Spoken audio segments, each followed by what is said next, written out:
The Kapex 120 is one of my favourite tools in my small workshop. I love the ease of use, small footprint and the precision of the cuts. But in my small shop, I don't have the space to dedicate to a miter saw station. So how do I work around this issue? Stay tuned and I'll show you how.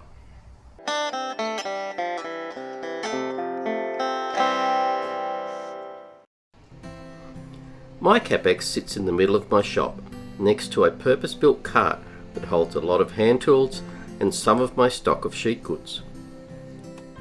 Cuts on small stock are easy, but to do repeatable long cuts has been a challenge. I can use a roller for support, but that doesn't help much for repeatability. Luckily, my workbench is at the right height to use as an infeed table. I would love to say I designed it that way, but honestly, it's so long ago I can't remember if I did or didn't. So my solution is a removable extension wing that sits between the Kapex and the workbench. It is easily set into place and easily removed, and hangs on the rack when not in use. At the saw end, I printed a 3D plastic mount that is designed with two adjacent 45-degree faces and an offset that keeps it aligned with the saw. This sits into the 90-degree slot in the saw frame. The 3D part is held to the extension wing with recessed 5mm bolts. The other end of the wing sits on the workbench. For stability, I have two stringers underneath the wing and an over-center clamp to keep it firmly in place. The over-center clamp needs to be aligned to ensure it doesn't pull the wing up or down when you tighten it.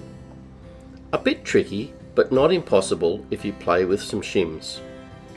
A fold-away leg is fitted around about the center of the wing. It is held up out of the way when folded with a rare earth magnet.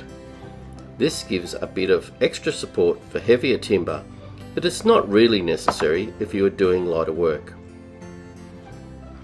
A T-track slot is routed into the top of the wing, and some scrap timber is used as a movable stop. This easily allows for repeatable cuts. Actually, all the timber in this project came from my scrap bin.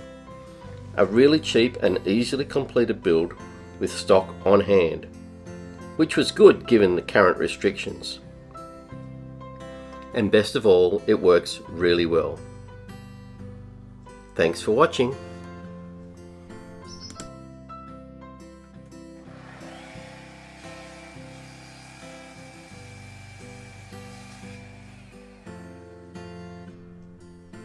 At the end of the build, I decided to add two keepers at the saw end.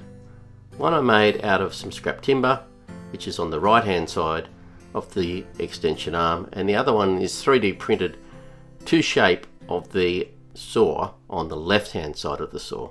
These add quite significantly to the stability of the infeed table.